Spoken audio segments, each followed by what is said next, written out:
ዶክተር አብይ የተዳፈነው ሚስጥር አውጥቷል። በባንክ ስርዓት ላይ በኢትዮጵያ ላይ ምን እየተደረገ እንዳለ ተናግሯል። የኢትዮጵያ ሀብታምነት ኮኔክሽን ነው፣ ባለስልጣን ኪስ ውስጥ እየገቡ መዝረፍ ነው። የዜጎችን ሀብት በመበዝበዝ በሙስና እንዲሁም ደግሞ ከስርዓት ጋር ያልተገባ ትስስር በመፍጠር ነው ብለን እናምናለን። እያንዳንዱ ሀብታም የራሱ ባለስልጣን ጀሌ ያለው ኤጀንት አለ። ኢትዮጵያ ውስጥ አሁን ባለው ሁኔታ የሀብት ከበርቴዎች ሳይሆን የስርዓት ከበርቴዎች አሉ ብለን እናምናለን። መንግስት አስቀምጧት ነው ብልጽግና ነው እንትን ያላት የሚለው ሐሳብ ደግሜ በፈጠረም የብልጽግና አባል አልሆንም። የብልጽግናን አመለካከት ላራምዳል። ኢትዮ ቴሌኮም ደንበኞቹን ያስከፋ ጭማሪ አደረገ።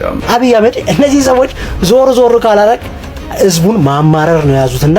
ሰላም ጤና ይስጥልን ቤተሰብ እንደውቃችሁ ነኝ በአዲስ ቪዲዮ ተመልሼ የመጣሁ። በዚህ ቪዲዮ የምንመለከተው ጠቅላይ ሚኒስትር ዶክተር አብይ አህመድና ምስጢረ ስላሴ ምን አገናኛቸው የሚሉ ነገር የማስመለከታችሁ ነው የሚሆነው። እዚሁ ጋር ተያይዘው ወጣቷ ፖለቲከኛ ምስጢረ ስላሴ ለብልጽግና ነው የምትላላኪው ለሚሉ ተቺዎቿ እንግዲህ ምላሽ ሰጥታለች። እኔ ዳግም ብወለድም የብልጽግና አባል ልሆን አልችልም ብላ እንግዲህ ቁርጥ መልስ ሰጥታለች። እሱን የማስመለከታችሁ ነው የሚሆነው። እነዚህ ነው ብዙዎችን ያስቆጣው የኢትዮ ቴሌኮም የዋጋ ጭማሪ አለ። እሱንም እንመለከታለን። ሰብስክራይብ ለምንድን ነው የማታደርጉት? አሁን ማርኩ።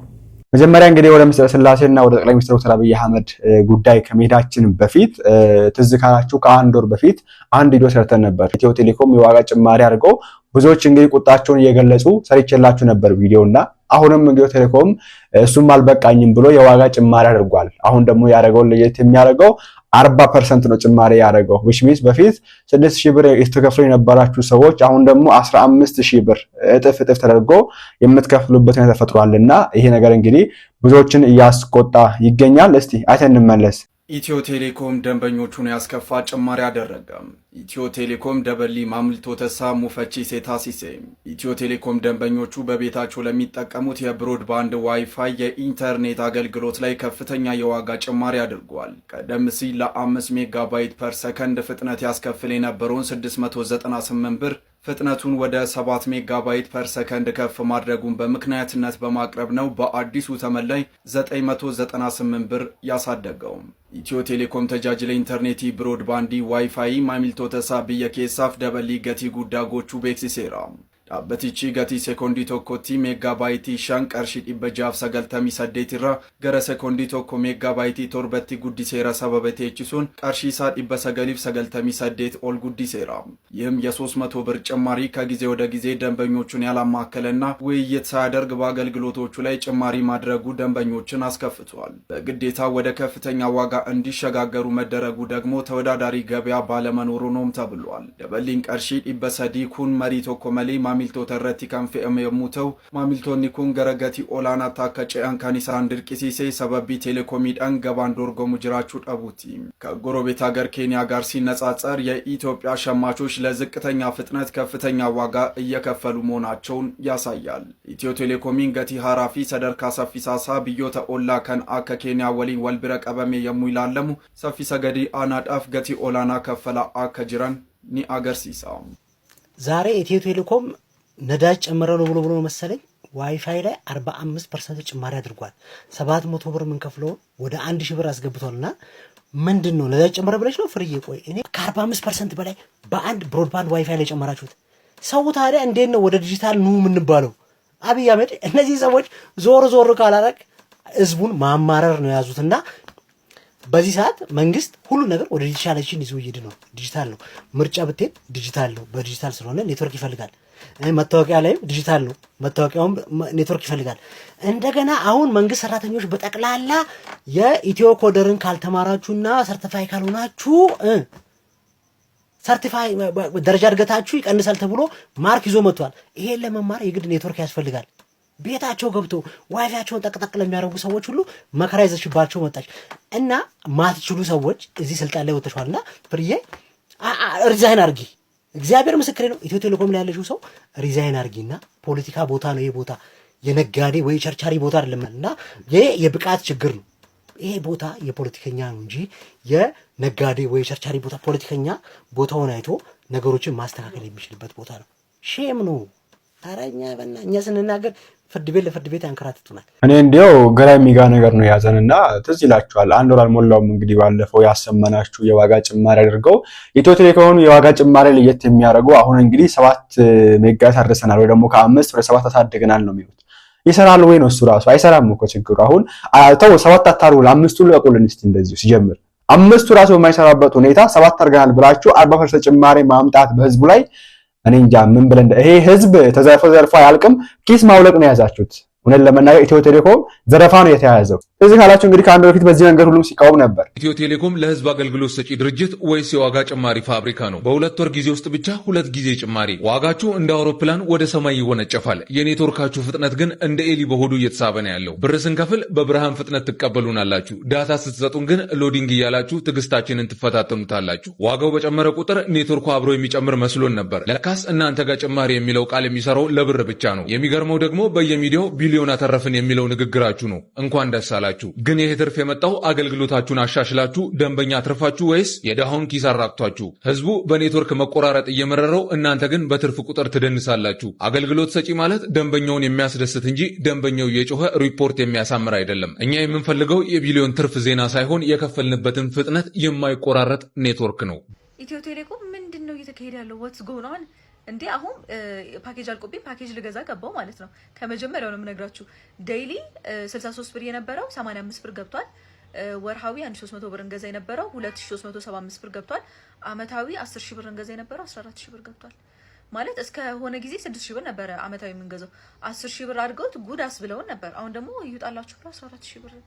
ከዛ ደግሞ የሚያሳስበው ምንድነው ጭራሽ ይሄ ገና ያላስወጡት አብዛኛው ፓኬጆች ሃይድ ተደረጉ አሉ። ገና አፕዴት እያደረጉት ስለሆነ ማለት ነው። ምን አይነት ጉድ ደግሞ ሊያመጡብን እንደሆነ አላውቅም። እኔ የዚህን ያክል እንዴ ጭማሪው አስቡት። የቀኑ ላይ ዴይሊ ላይ 22 ብር የጨመሩት፣ ወርሃዊው ላይ 1075 ብር የጨመሩት፣ አመታዊው ላይ ደግሞ 4000 ብር ባንዴው። ምንድነው የተፈጠረው? እስቲ አሁን ደግሞ ኤክስፕሌን ሲደረግ ደግሞ እንስማው ምንድን እንደተፈጠረ። አሁን ሳፋሪኮሞች ደግሞ አሳውቁን፣ ደግሞ ያለንበትን አሳውቁን። እናንተ ከተሻለ ወይ ወደ እናንተ እንምጣ፣ ካልሆነ ደግሞ ከሀገር እንውጣ። እኔ እግዚአብሔርን በጣም ነው የደነገጥኩት በእውነት። አሁን አልሞላሁም፣ በዋይፋይ ነው ያለሁት። በዚህ መንገድ እንግዲህ በውስጥ ሲቃወሙ ነበር። አሁንም ኢትዮ ቴሌኮም ይዞ መጥቷልና ኢትዮ ቴሌኮም እኔ ምን እንደሚሻለው እግዚአብሔር ይወቀው። ኦኬ ህዝቡም ሚዲያ ላይ ከመጮህ በቀር ምንም ማድረግ የሚችለው ነገር የለም። ሚዲያ ላይ መጮህ ምንም ማድረግ የሚችለው ነገር የለም። ያው ሰርቶታል ኦልሬዲ፣ ምንም ማምጣት ስለማይችል አዲስ ነገር። ለዛው ነው ዝም ብሎ የሚቀመጠው። ኢትዮ ቴሌኮም እንግዲህ ይሄን አይቷል መሰለኝ። በየወሩ እየመጣ አሁን ዋይፋይ ላይ ተጨመራ፣ ቀጣይ ደግሞ መጥተው በስልክ ላይ ይጨምራል፣ ቀጣይ ላይ ደግሞ እንትን ላይ ይጨምራልና በጣም ነው የሚያሳዝነው። ኦኬ ከ6000 ብር በአንድ ጊዜ 15000 ብር ማለት ማጅን በጣም ከባድ ነው። ኦኬ ይሄ ሲደረግ ለሰራተኞች ወይ ደግሞ ሀገሪቷን ለሚያገለግሉ ሰዎች ደሞዝ ጨምሯል ወይ ስንመለከት የለም፣ እዛው ጋር ነው። ኢቭን የተቀነሰባቸው ነው የሚሄደው። ለእንትን እየተባለ ለእንትን ቦንድ ለእንትን ለሚኒሻ ለእንትን እየተባለ የተቆረጠ ብራቸው እየተቀነሰ ነው የሚሄደው። ተቀጣሪ የመንግስት ተቀጣሪዎች፣ መንግስት አካላት ግን በወይድ መንግስት ድርጅቶች ግን በዚህ መንገድ ዋጋ ይጨምራሉ። እናንተ ማሳባችሁ ኮሜንት ላይ አስቀምጡ። ቀጣይ የምንመለከተው እንግዲህ ያው የምርጫ ፓርቲዎች እንግዲህ እንደምታውቁት ውድድር አልኩኝ ክርክር እያደረጉ እናስታውሳለን። እንግዲህ መሰስላሴ ስታነሳ የነበረው አንድ ሐሳብ አለ። አሁን ላይ ውስጥ የሚገኙ ሁለት አይነት ከበርቴዎች አሉ፣ የስርዓት ከበርቴዎች እና የሀብት ከበርቴዎች። እሷ የስርዓት ከበርቴዎች ብላ የጠቀሰችው ደግሞ ኢሃፓ ወይ ደግሞ ትብብር ለኢትዮጵያ አንድነት የሚለው ፓርቲ እንግዲህ ሰው የምትከራከረው የስርዓት ከበርቴዎች ብሎ የሚገልጻቸው ከመንግስት ጋር ግንኙነት ስላላቸው ብቻ ሀብታም የሆኑ ናቸው አብዛኞቹ ኢትዮጵያ ውስጥ የሚገኙ ሀብታሞች እንጂ ሰርተው ለፍተው ጥሮ ግሮ ያመጡ ሳይሆን ከመንግስት ጋር ብቻ ንክኪ ስላላቸው ከባለስልጣን ጋር ብቻ ንክኪ ስላላቸው ነው ከበርቴ ወይ ደግሞ ሀብታም ባለጸጋ የሆኑት የሚል ነገር ታነሳለችና ይሄንን ንግግር እንግዲህ ጠቅላይ ሚኒስትር ዶክተር አብይ አህመድ እየደገመው እንመለከታለን። መጀመሪያ እንግዲህ የሁለቱን የዶክተር አብይንና የሚስተር ስላሴን ንግግር ከማሰማት በፊት አሁን ላይ ኢትዮጵያ ውስጥ የሚገኙ ፓርቲዎች ወይ ደግሞ በዚህ ምርጫ ላይ እንወዳደራለን እያሉ የሚገኙ ፓርቲዎች ምን አይነት ፓርቲዎች ናቸው የሚሉን ነገር እንመልከት እስቲ። ርዕዮተ ዓለማዊ ፍልስፍናችሁ ምንድነው? ይሄ ፍልስፍና እሱ እንግዲህ ዋናው ትልቁ ነገራችን እኛ ርዕዮተ ዓለማዊ ፍልስፍናችሁ ምንድነው? ምንድነው? ባይ ዘ ዌይ ኔቸርንም ማህበረሰቡንም የአገሯን ነባራዊ ሁኔታን ባገናዘበ ሁኔታ እንዴት አድርገን ወደፊት ተሻጋሪ ህዝብ በሁለገብ እንዴት ልናመጣ እንችላለን የሚል ፍልስፍና ነው። ርዕዮተ ዓለማዊ ፍልስፍና እንደዚህ ነው እንዴ? በአንድ ቋንቋ እኮ የሚገለጸው ያ በቃ እኛ ዲቴሉን ነው የገለጽኩለት። ለምሳሌ ርዕዮተ ዓለማዊ ፍልስፍና ሲባል ሊበራል ዲሞክራሲ ነው የምትከተሉት፣ አብዮታዊ ዲሞክራሲ እንደሱ ይሄ ነው። ይሄን እንኳን በግልጽ ያላመላከታችሁ ወይም በዚህ ጉዳይ ላይ ራሱ ትክክለኛው ግንዛቤ ሳይኖራችሁ በሰው ቁስል ወይም ደግሞ ነገሮችን ያጋጋሉ ለመኖር የሚደረግ የፖለቲካ ሩጫ ካልሆነ በስተቀር ስለ ርዕዮተ ዓለማዊ ፍልስፍና ግንዛቤ ሳይኖር ምን ማለት ነው ፓርቲ ማቋቋም? እንደዚህ ማለት ባይዘወይ እኔ ከይቅርታ ጋር እርሶን የምጠይቀው ርዕዮተ ዓለም ፍልስፍናን በመጀመሪያ ደረጃ እኛ የኖርንበት የመጣንበት እንደዚህ አይነት ቀልደኞች ናቸው እንግዲህ ዛሬ ለምርጫ እንወዳደራለን ብለው ቁጥር እየሞሉ የሚገኙትና ከነዛ ማለኝ ትንሽ ጠንከር የሚሉት እነ ምስለ ስላሴ ናቸው ለመናገር። ለዛው ነው የነሱ ነገር ደጋግመን የምንመለከተውና እስቲ እናንተ ስለዚህ ሰውዬ ተውለፉት፣ ምንም አትበሉት። ለፍራት ፈልጋለሁ ያውን ይሄ ተመርጦ ተቀምጠው ምን ሊያደርግ ነው? ኦኬ ወይስ ቁጥር ለመሙላት ነው? ዝም ብሎ በቃ እንትና 40 ፓርቲ ተወዳደረ እንዲባል ነው እነዚህ አይነት ሰዎች የሚገቡት ወይስ ምንድናቸው? በግለሰብ ደረጃ ነው የምትወዳደሩት? ወደ ዋና ፖይንታችን እንመለስና የዶክተር አብይና የምስለ ስላሴን ንግግር አሰማቸዋለሁ። እስቲ መጀመሪያ ዶክተር አብይ ምን አሉ የሚለው ነገር እንስማ። የኢትዮጵያ ሀብታምነት ኮኔክሽን ነው፣ ባለስልጣን ኪስ ውስጥ እየገቡ መዝረፍ ነው። ዶክተር አብይ የተዳፈነው ሚስጥር አውጥተዋል። በባንክ ስርዓት ላይ በኢትዮጵያ ላይ ምን እየተደረገ እንዳለ ተናግረዋል። በኢትዮጵያ የባንክ ስርዓት እንግዲህ ጥቂቶች የገባቸው ብልጦች የሚጠቀሙበት፣ አብዛኛው እንግዲህ የሚዘረፍበት እንደሆነም በግልጽ ተናግረዋል። እያንዳንዱ ሀብታም የራሱ ባለስልጣን ጀሌ ያለው ኤጀንት አለው። ባንክ አምጣ የሚልበት፣ መሬት አምጣ የሚልበት። ከዚህ ካልወጣን ይሄ ነገር አንቀይረው። ጥቂቶች የገባቸው ብልጦች የሚዘርፉበት፣ አብዛኛው የሚዘረፍበት ስርዓት ነው። ይህ እውነት ነው። የዶክተር አብይ ሐሳብ እኔን አስማምቶኛል። እናንተስ ሐሳባችሁን ኮሜንት ላይ አስቀምጡልን። ለምሳሌ አንድ ሰው መዘጋጃ ቤት ሄዶ በሆነ ስም ቦታ ይወስዳል። በሊዝም ይሁን በፈለገው ነገር ቦታ ከወሰደ በኋላ ካለምንም ችግር ባንክ ሄዶ ብር ይወስዳል። ፎቁን ይገነባል። መሬት ወስዶ ፎቅ የገነባበት ገንዘብ 100 ሚሊዮን ቢሆን ምሳሌ ነው ቢሆን ያ ሰውዬ ካለ ጥርጥር ፎቁን አስይዞ 300 400 ሚሊዮን ከባንክ ይበደራል። የተሸጠ ፎቅ ነው፣ ተሽጧል። ኦልሬዲ እጥፍ ወስዷል ገንዘብ። ያን ገንዘብ ወይ ዱባይ ቤት ገዝቶበታል ወይ ሬንጅ ሮቨር ገዝቶበታል። ባንክ በሆነ ጊዜ ሸጠዋለው ሐራጅ ምናምን በሚልበት ሰዓት ያወጣበትን ወጪም አያገኝም። ይሄ ነው የኢትዮጵያ ሀብታምነት መንገድ። ይሄ ነው የኢትዮጵያ ሀብታምነት ፈጠራ አይደለም። ይሄን ነገር እንግዲህ ጠቅላይ ሚኒስትር ዶክተር አብይ አህመድ አድርጓልና ይሄን ነገር ደግሞ ምስለ ስላሴ ራሱ የደገመችው ነገር ነው። ለመናገር የዛሬ ስትናገር ብዙ ሲተቿት ነበር። እንደውም ውሸት ነው ይሄ ነገር እናንተ እንሰማላችሁ ነው ብለው ሲተቿት ነበርና ጠቅላይ ሚኒስትሩ ደግሞ በዚህ መንገድ እሱን ነገር ኮንፈርም ሲያደርጉ እንመለከታለን። ምስለ ስላሴ ምንድነው ያለችው የሚለው ነገር አጠር አድርገን እንስማና ምስለ ስላሴ እውነት የብልጽግና ተላላኪ ናት የሚለው ነገር ያስመለክታቸዋል። መከፋፈልን የሚፈጥሩና ከዛ ባለፈ ግን ኢኮኖሚን ሊያንቀሳቀሱ የሚችሉ ነገሮች በሃይማኖትና በብሔር የተደራጁ መሆን አለባቸው ብለን አናምንም። ከሀገር ሰላም አንጻርም አጠቃላይ ደግሞ እኛ ከምናራምደው የስርዓት አይነት አንጻርም እንደዚህ አይነት ተቋማት ትክክል ናቸው ብለን አናምንም። ቅድም እንደጠቀስኩት በኢትዮጵያ ውስጥ አሁን ባለው ሁኔታ የሀብት ከበርቴዎች ሳይሆን የስርዓት ከበርቴዎች አሉ ብለን እናምናለን።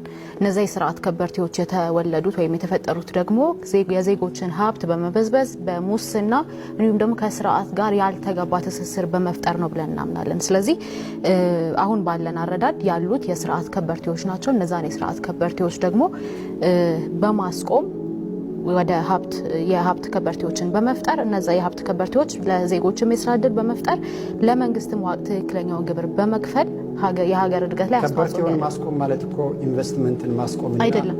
የተለያየ ከበርቴን የጠቀስኩልህ የሀብት ከበርቴና የስርዓት ከበርቴ ብያለሁ። በስንት ትከፍሉታላችሁ? ሁለት እየጠቀስኩልህ ነው።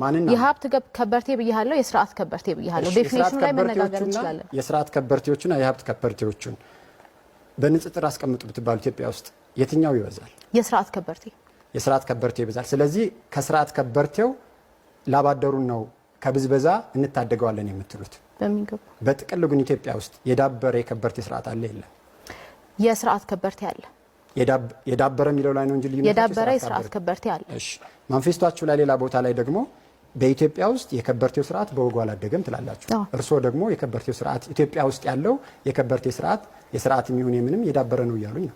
ስፔሲፊኬሽን ይጎድለዋል ማኒፌስቶ ላይ እርግጥ ነው። ነገር ግን እያልን ያለ ነው የሀብት ከበርቴዎች መፈጠር አለባቸው። የሀብት ከበርቴዎች ስንል በትክክለኛው መንገድ ለመንግስት በትክክል ግብር የሚከፍሉ ሰርተው ያገኙ ከላብ አደሩ ገንዘብ በመበዝበዝ ያልበለጸጉ ሰዎች መፈጠር አለባቸው። እነዛ ሰዎች ለሀገር እድገት እኩል አስተዋጽኦ ማበርከት ከዚህ በኋላ ይፈጠሩ ነው ተፈጥሯል ነው የሀብት ከበርቴዎች ያሉ በኢትዮጵያ ውስጥ በጣም በጥቂት የሚቆጠሩ ናቸው ብለን እናምናለን። ከሌሉ እናንተ ይሄ ክርክር ከተካሄደ ከ4 ወራት በኋላ ይሄ አመት ከተጠናቀቀ ከ30 ቀናት በኋላ መንግስት ትረገባላችሁ።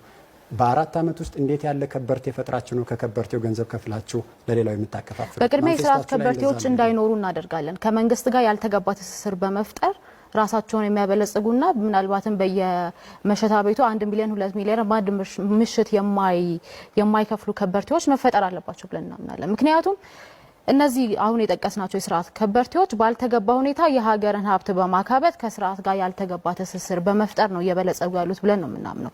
በትክክለኛ መንገድ ቅድም እንደነገርኩ የነፃ ገበያ ወይም ደግሞ የገበያ መር ኢኮኖሚ ነው የምንጠቀመው። የገበያ መር ኢኮኖሚ በመጠቀም ኢንቨስተሮችን እንስባለን፣ ኢንቨስተሮች ይሳባሉ፣ ፉክክር ይኖራል፣ ትክክለኛ የሀብት ከበርቴዎች ይፈጠራሉ። ስለዚህ ይፈጠራሉ ነው እያሉኝ ያሉት? አዎ የሀብት ከበርቴዎች ምንም ይሁን ስያሜያቸው ልዩነት አለው፣ መሰረታዊ ልዩነት አለው። ምንም ይሁን ማለት አንችልም። እሺ በእናንተ በኩል የሀብት ከበርቴዎች ይፈጠራሉ ነው? በሚቀጥለው 5 ወር ውስጥ የሀብት ከበርቴዎች ተፈጥረው በሚቀጥሉት 5 ወር አይደለም። እናንተ መንግስት የምትሆኑት ከ5 ወር በኋላ ነው እኮ። ከዛ ፕሮሰስ ነው። ምንም ነገር ሂደት ነው። ኦቨርናይት ነገር የለም። ከፈጠራችኋቸው ከበርቴዎች ላባደሩን ትጠብቁታላችሁ። እኛ ምን ፈጥረው የስርዓት ከበርቴ አይደለም። ላባደሩ መጠበቅ ያለበት ከስርዓት ከበርቴዎች ነው። ምክንያቱም ላይ እንደሱ አይደለም የሚለው ከከበርቴው ስርዓት ነው የሚለው። የኢሃፓን ማኒፌስቶ ነው ያገኘው። የኢሃፓ አባል ነው ጥርሶ ያወራ ያለሁት ስለ ትብብር ለኢትዮጵያ አንድነት ነው። የኢሃፓን ወኪል አይደለም የመጣሁት እኮ። የትብብሩ ማኒፌስቶና የኢሃፓ ማኒፌስቶ የትብብሩ የኢኮኖሚ ስሪት ከዚህ ይለያል። ሙሉ በሙሉ አንድ አይነት አይደለም። ከፍተኛ ግብር መጣል የግል ባለሀብቱን ያስራል፣ ተስፋም ያስቆርጣል፣ ኢንቨስትመንትም ያቀጭጫል። እናንተ የምትከተሉት እናንተ ገብረዋለን የምትሉት ስርዓት ይሄን የሚፈጥር ነው። የሀገርን ኢኮኖሚ እና ዜጎችን ሊቀጥር የሚችል ኢኮኖሚ እንዴት ትፈጥራላችሁ በዚህ መንገድ?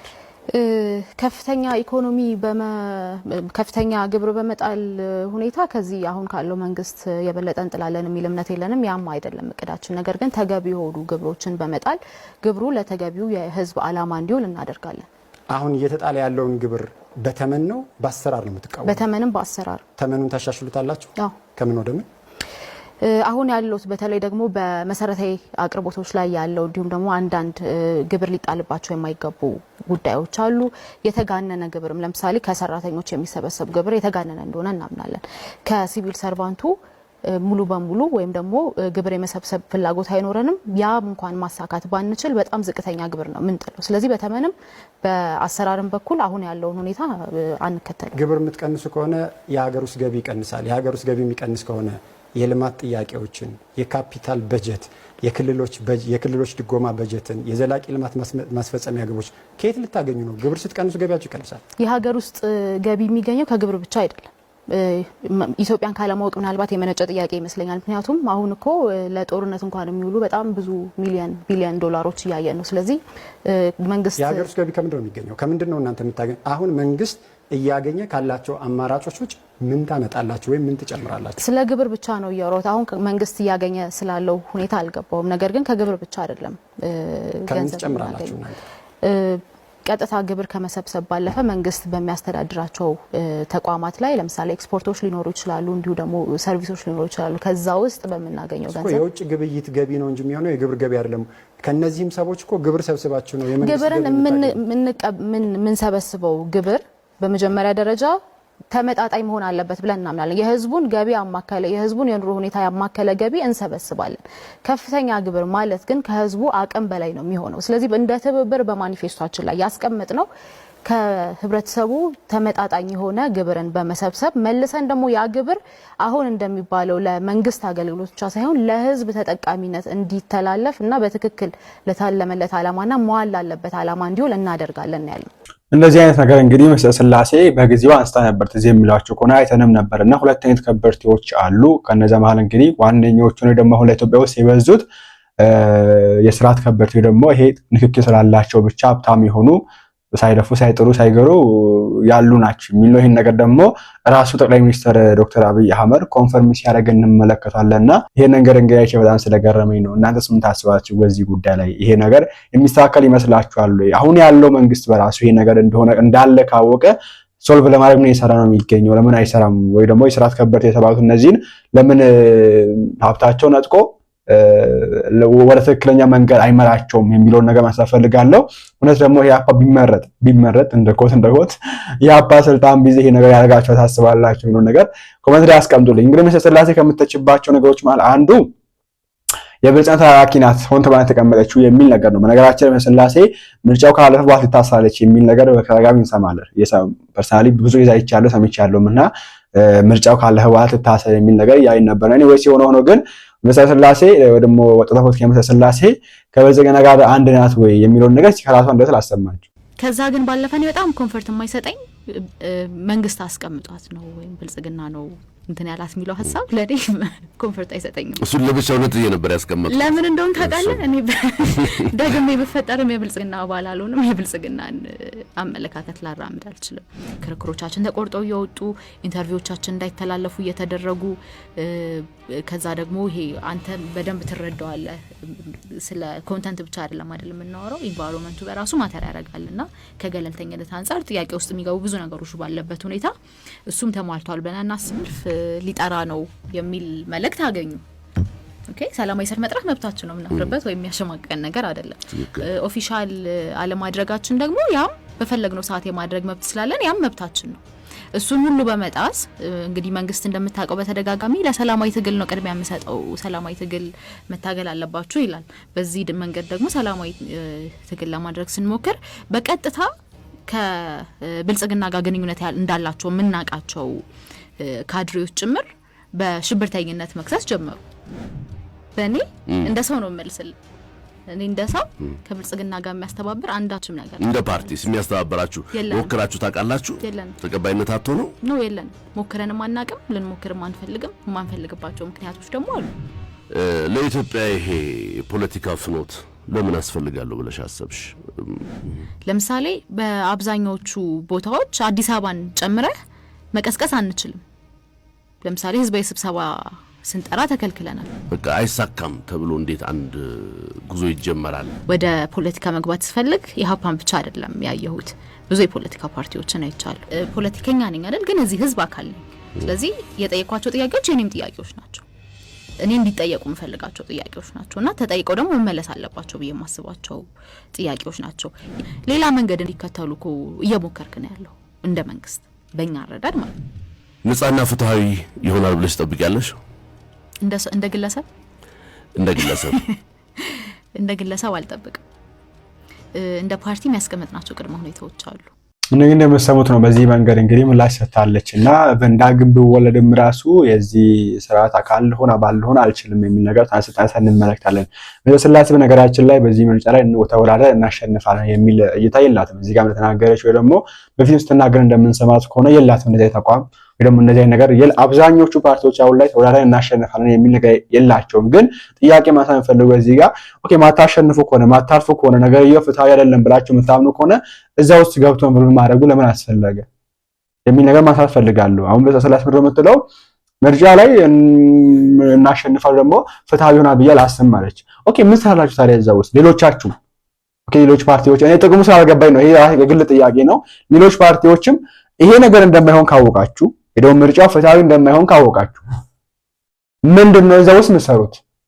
ይሄ ጥያቄ ማንሳት ፈልጋለሁ። እኔ አትወዳደሩ ማለት አይደለም።